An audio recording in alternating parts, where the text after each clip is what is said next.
The Walkman batteries are dead. Lucas can't find the right tape in time. And in those crucial seconds when Max needs music most, there's just silence. And Vecna? He doesn't stop.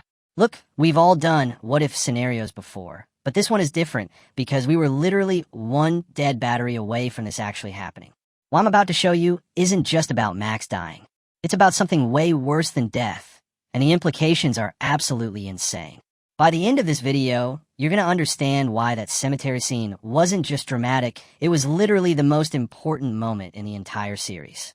So stick with me here, because this gets really dark, really fast. Alright, real quick before we dive into this nightmare. If you're the kind of person who lies awake at 3 in the morning thinking about these dark Stranger Things theories, you're exactly who this channel is for. Hit that subscribe and like button, because we go this deep every single week. So first, we need to understand exactly what happened in that cemetery scene because the details matter here. It's March 1986, and Max is standing at Billy's grave, completely trapped inside Vecna's mental dimension. Her body's levitating in the real world while her mind is somewhere else entirely, reliving her worst trauma on a loop. Now here's what most people don't fully understand about why the music worked. It wasn't some magical spell or plot convenience. The music created this massive surge of positive emotions, happy memories with her friends, moments of joy and connection. That emotional flood basically short-circuited Vecna's hold on her mind because he feeds exclusively on negative emotions like guilt, trauma, and shame. When those happy memories hit her all at once, it gave her just enough mental strength to break his connection and find her way back to reality. But here's the thing we're exploring in this video. What if that interruption never happened? What if there was no emotional lifeline, no burst of positive feelings, nothing to break Vecna's psychological grip on her? Because without that music, Vecna just keeps going. And what he does to his victims isn't random violence or chaos. There's actually a very specific method to everything he does, a purpose behind every bone he breaks. And once you understand that method, you'll realize just how close Max came to something genuinely horrifying. So let's walk through exactly what would happen, step by step, because the details here are absolutely disturbing. Max is still floating in that cemetery, her eyes rolled completely back, and her body starting to contort into unnatural positions. Lucas, Steve, and Dustin are screaming her name, but she can't hear any of it. Inside Vecna's mindscape, she's trapped watching Billy die over and over again. Every complicated feeling she had about him, every time she wished he'd just leave them alone, every moment of relief she felt when he was gone mixed with the guilt of feeling that relief. Vecna takes all of those conflicting emotions and amplifies them to unbearable levels until Max genuinely believes she deserves what's about to happen to her. And then the breaking starts. Now, pay very close attention to this part, because it reveals what Vecna is actually doing. Her bones don't snap randomly or chaotically. First, it's the arms and legs bending backward at every joint with these sickening cracks that echo across the entire cemetery. You can hear each individual bone fracturing in sequence. Then her rib cage starts collapsing inward, one rib at a time, like someone slowly crushing an aluminum can.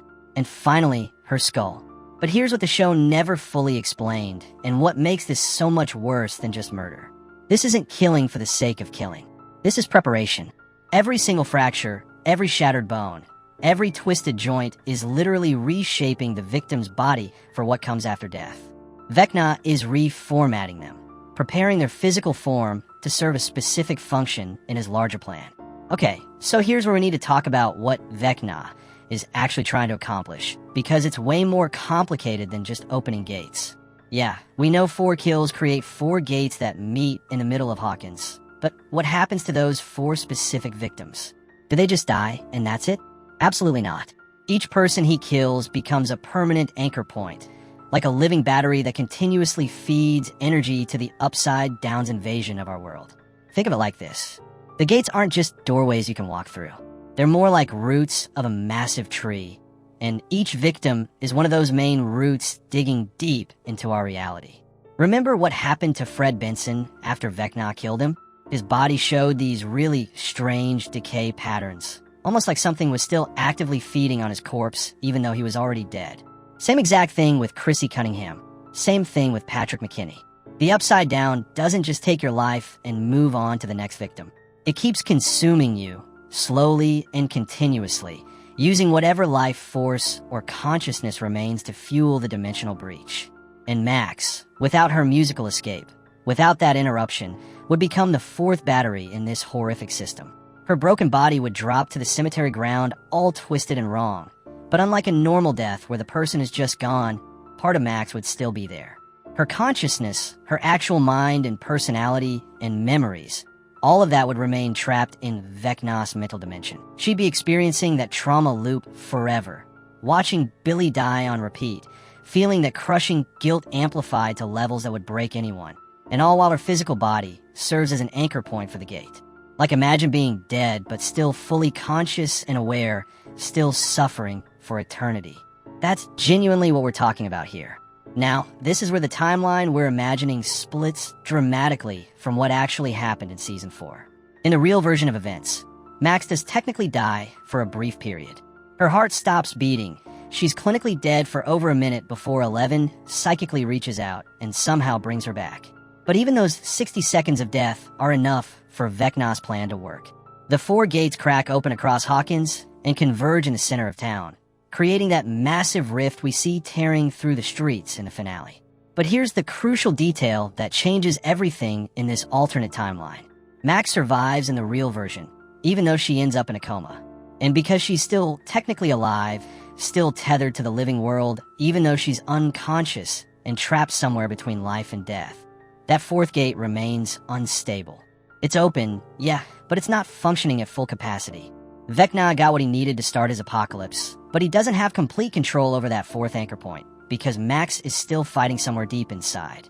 Now imagine Max never comes back at all in this version. Lucas is holding her completely lifeless body in his arms. There's no heartbeat to restart, no breathing to return, no miracle revival. The 4th gate doesn't just open in this scenario. It immediately stabilizes at full power. And when all 4 gates stabilize simultaneously with all 4 victims fully consumed and converted into permanent anchors, the Upside Down's takeover of Hawkins shifts from gradual to absolutely instantaneous. In the actual show timeline, we see about 2 days of the rift slowly expanding outward, the military gradually evacuating residents, everyone getting at least some chance to escape. But in this darker timeline, hours. The entire town is completely overrun in just a few hours. So picture it exactly like this. It's still March 27th, the same day as the cemetery scene, but without those precious extra days we saw in the real timeline. Everything unfolds completely differently. The military hasn't evacuated a single person yet.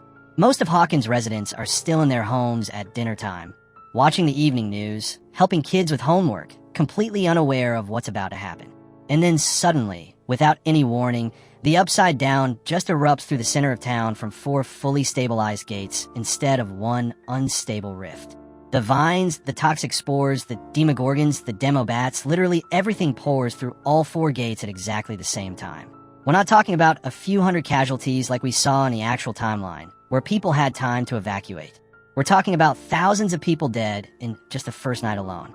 Hawkins doesn't get a slow, creeping invasion that gives people time to react. It gets absolutely demolished in a matter of hours. Parents die trying to protect their kids. Families get separated in the chaos. Entire neighborhoods get consumed by vines before anyone even understands what's happening.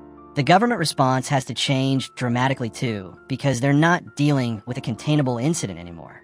With such a sudden and complete manifestation of another dimension physically overlapping ours, Hawkins becomes an immediate level 1 containment zone. The entire town gets quarantined with a full military blockade. Nobody gets out, and definitely nobody gets in. Here's the part that genuinely kept me up when I was working through this scenario. Max isn't actually gone. Not completely. Her body is dead, absolutely. It's probably lying in some morgue in the overrun Hawkins General Hospital. Or maybe the vines have already grown through the building and consumed her corpse entirely. But her consciousness, her actual sense of self, everything that makes Max who she is, her memories and personality, and that fighter spirit we all love about her character, all of that is permanently trapped in Vecna's mental dimension. Forever. Think about what that actually means for her and for all his other victims. Every single person Vecna has ever claimed is still in there right now, still experiencing their worst trauma on an infinite loop with no escape and no end. And the worst part? That's the whole point.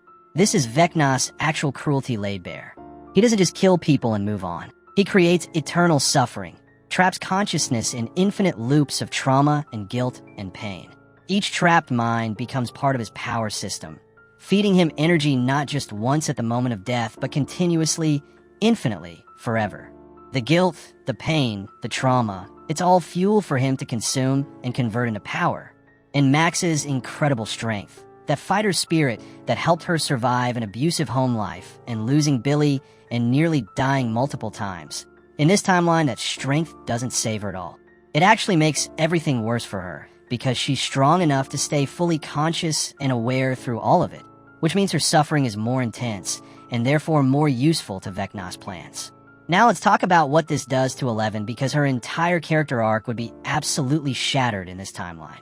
In the actual show, when Max briefly dies and Elle manages to bring her back, there's this devastating moment where Elle realizes she can't fully heal her friend. Max is alive, but trapped somewhere unreachable, and that weighs incredibly heavy on Elle.